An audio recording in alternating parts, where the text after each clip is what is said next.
आता सर तुम्ही सांगितलं की इम्युनिटी स्वतःवर हल्ला करताय, त्याच्यामुळे हे डॅमेजेस होतात. म्हणजे ही औषधं मग काय त्या इम्युनिटीच्या विरोधात काम करायला लागतात का? म्हणजे काय करतात नेमकं तिथे औषधं? सो 2-3 गोष्टी आपल्याला समजणं महत्त्वाचं आहे, की इम्युनिटी ही काही मी एक उदाहरण देतो. इम्युनिटी हा काही बटन नाही जो ऑन अँड ऑफ होतोय. इम्युनिटी हा एक आपण म्हणू शकतो एक झाडासारखं आहे आणि ह्या झाडाला भरपूर साऱ्या फांद्या आहेत. ह्या फांद्यांपैकी एक फांदी एक्स्ट्रा वाढलेली आहे. म्हणजे काय तर इम्युनिटीचे वेगवेगळे आपण म्हणू शकतो सब डोमेन्स आहेत, सेल्स आहेत, सायटोकाइन्स आहेत, वेगवेगळे केमिकल्स आहेत, वेगवेगळे अँटीबॉडीज आहेत जे इम्युन सिस्टम बनवू शकते आणि ह्या वेगवेगळ्या गोष्टी ते स्वतःचं काम करते. ती इम्युन सिस्टम आहे. इम्युन एक ऑर्गन किंवा एक सेल नाही आहे, एक इम्युन सिस्टम आहे आणि ह्या सिस्टम मधली एखादी गोष्ट जास्त काम करते जेव्हा ऑटोइम्युन आजार होत आहेत आणि म्हणून ते सगळे वेगवेगळे आहेत ना. कारण की इम्युन सिस्टमची वेगवेगळ्या गोष्टी जेव्हा वेगवेगळ्या तरीकेने ओव्हर ऍक्टिव्ह होतील तेव्हा वेगवेगळ्या प्रकारचे मॅनिफेस्टेशन्स वेगवेगळ्या ऑर्गन्स दिसतील. हे जनरल मी सांगतोय. बरोबर. आता जेव्हा आपण ह्या ट्रीटमेंट्स देतो तेव्हा वेगवेगळ्या लेवलची औषधं आहेत. काही औषधं फक्त आणि फक्त पेन थांबवत आहेत, जसं की पेन किलर.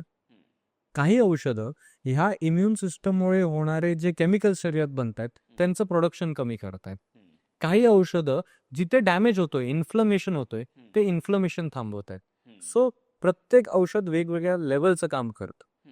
आता ह्यातली काही औषधं ज्याच्याबद्दल खूप भीती सुद्धा आहे आणि जी खूप चांगली सुद्धा आहेत ती म्हणजे स्टेरॉइड्स. आता स्टेरॉइड नावाचं एक औषध असं आहे बरोबर. जे स्ट्रॉंगली अँटी इन्फ्लमेटरी आहे, जखम थांबवतं.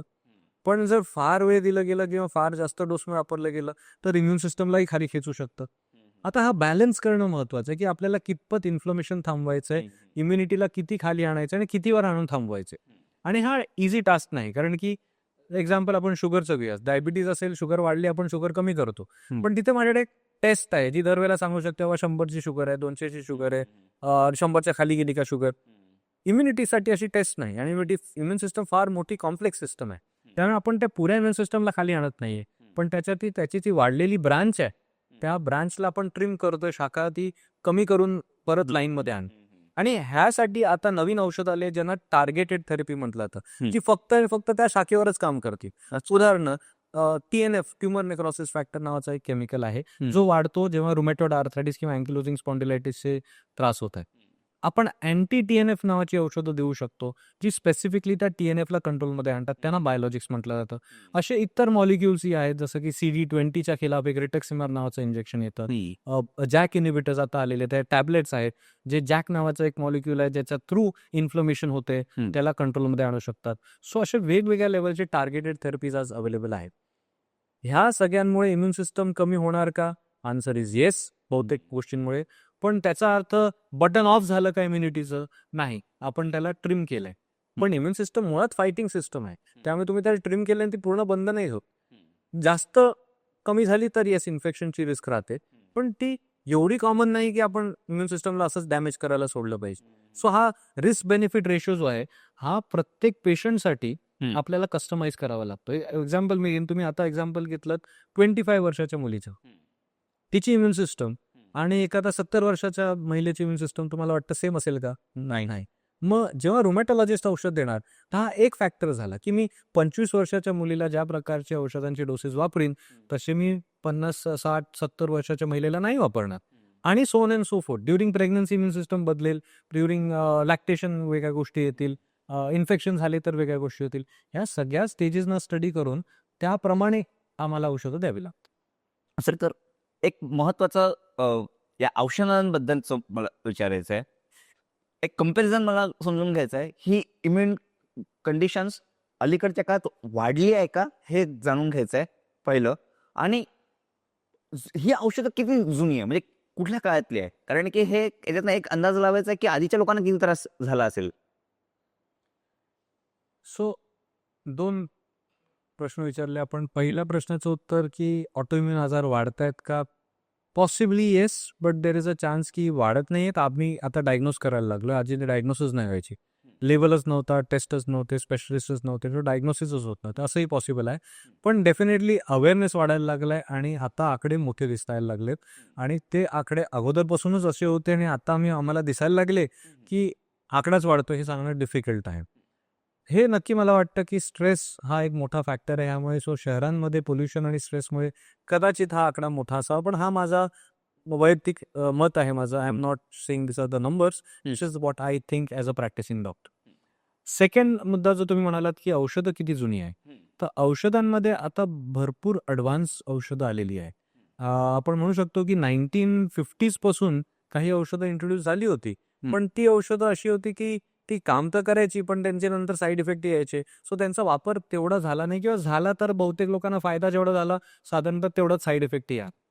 1990s नंतर नवीन औषधं यायला लागली, जी आजही स्टँडर्ड औषधांपैकी मानली जातात. परंतु त्यांचाही अडॉप्टेशन, म्हणजे ती औषधं वापरात येणं, कारण की त्यांचेही साईड इफेक्ट्स होतील अशी भीती होती. त्यामुळे ट्रेन डॉक्टर्सची गरज होती. त्यामुळे त्यांचा उपयोग हवा तितका अजूनही झालेला नाही. म्हणजे मी म्हणतोय 1990sची औषधं अजूनही तेवढी वापरली गेलेली नाहीत आणि त्यांना वापरण्याचाच अजून भरपूर स्कोप आहे. मग येतो 2000 च्या पलीकडचा काळ, जो रेव्होल्युशनरी काळ आहे. कारण की बायोलॉजिक्स नावाची जी ॲडव्हान्स औषधं आहे, जे मी लास्टला म्हणालो की स्पेसिफिक टार्गेटेड थेरपी देता येतात, अगदी. ही इयर 2000 नंतर डिस्कवर व्हायला लागली, इन्व्हेंट व्हायला लागली. आणि त्यातली बरीचशी औषधं आज इंडियात अवेलेबल आहेत. इनफॅक्ट आय वुड से इंडियामध्ये लो कॉस्टमध्ये अवेलेबल आहेत. इतर देशांमध्ये ज्या किमतीला ते भेटतात त्याच्यापेक्षा स्वस्त कॉस्टमध्ये इंडियात भेटतात. परंतु त्यांचा वापर आजही अजून जास्त लिमिटेड आहे, कारण की त्यांची कॉस्ट जास्त आहे आणि त्यांच्याबद्दल अवेअरनेस कमी आहे आणि वापरायला ते जनरल डॉक्टर्स वापरू शकत नाही, त्यांना रुमॅटॉलॉजिस्ट पाहिजेत. मुळात रुमॅटॉलॉजिस्ट यांचाच आकडा कमी आहे. So if you ask me की जुन्या काळात किती आजार होता आणि किती लोक तो त्रास काढत होते, again nobody knows the answer, at least I don't know the exact answer. पण if you ask my thoughts, तर मी म्हणेन प्रॉबेबली ते खूप त्रास काढत होते. आणि तो त्रास काढून आज आम्ही त्या लोकांना जेव्हा बघतो, ज्यांना त्या काळात आरे होता, ते आज डिफॉर्मिटीज घेऊन बेडवर बसलेले आहेत. आता काल माझे एक पेशंट अलिबागहून टेलिकन्सल्टेशन केलं, तिच्या मुलीला आरे आहे. मुलगी आज माझ्याकडे ट्रीटमेंट घेते आणि त्या मुलीलाही वाटत होती कधी बरी होणार नाही. तिला कोणीतरी सांगितलं नाही, जाऊन बघ म्हणून पोचली माझ्याकडे. आणि आज एक साधारणतः 4-6 महिने झाले असतील, she is absolutely fine. Not that medicines थांबले, पण she is absolutely fine and she is so happy.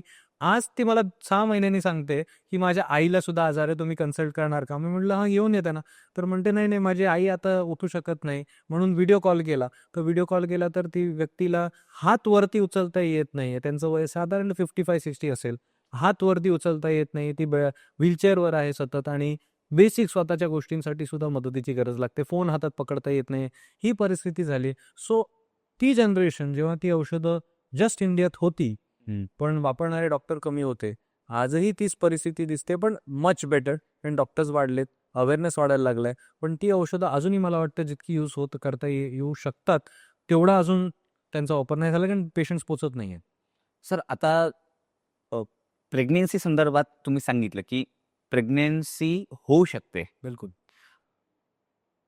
एक भीती आहे की मग माझं होणारं बाळ, त्याला सुद्धा हे डिसीज असतील का? जन्मताच असू शकतील का? किंवा आज नसेल तर उद्या येतील का?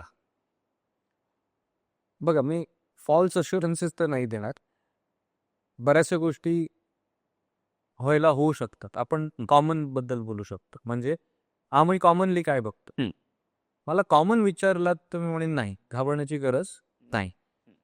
एखाद्या व्यक्तीला जर ऑटोइम्युन रुमॅटिक आजार आहे, तर त्या व्यक्तीच्या बाळाला जन्मतः तसा आजार होईल का, ह्याचं अगर स्ट्रेट फॉरवर्ड आन्सर दिलं तर मी म्हणेन खूपच खूपच खूपच कमी चान्स आहे की असं काही होईल. चान्स झिरो कधीच करता येत नाही, पण म्हणता येत नाही अगदी, परंतु ती रिस्क खूप कमी आहे. मी बरेचदा पेशंटला विचारतो, तुम्हाला असा आजार झाला तर तुमच्या आईवडिलांना होता का? उत्तर असतं नाही. हां, परिवारात इतर लोकांना ऑटोइम्युन आजारांची हिस्ट्री असूही शकते, पण आईला आहे म्हणून बाळाला तोच त्रास येईल याचा चान्स कमी.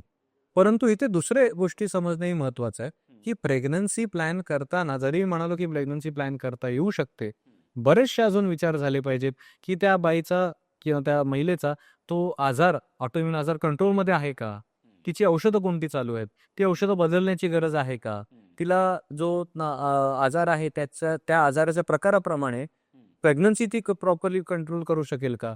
तिच्या आजाराने तिच्या शरीरामध्ये काही डॅमेजेस केले आहेत का? फॉर एक्झाम्पल, एखाद्याची किडनी पूर्ण फेल झाली किंवा फुफ्फुसाचा जो ब्लड सप्लाय, पल्मनरी आर्टरी, तिचे प्रेशर्स खूप वाढलेत. अशा वेळेला आम्हाला सांगावं लागेल की प्रेग्नन्सी नाहीच करू शकत.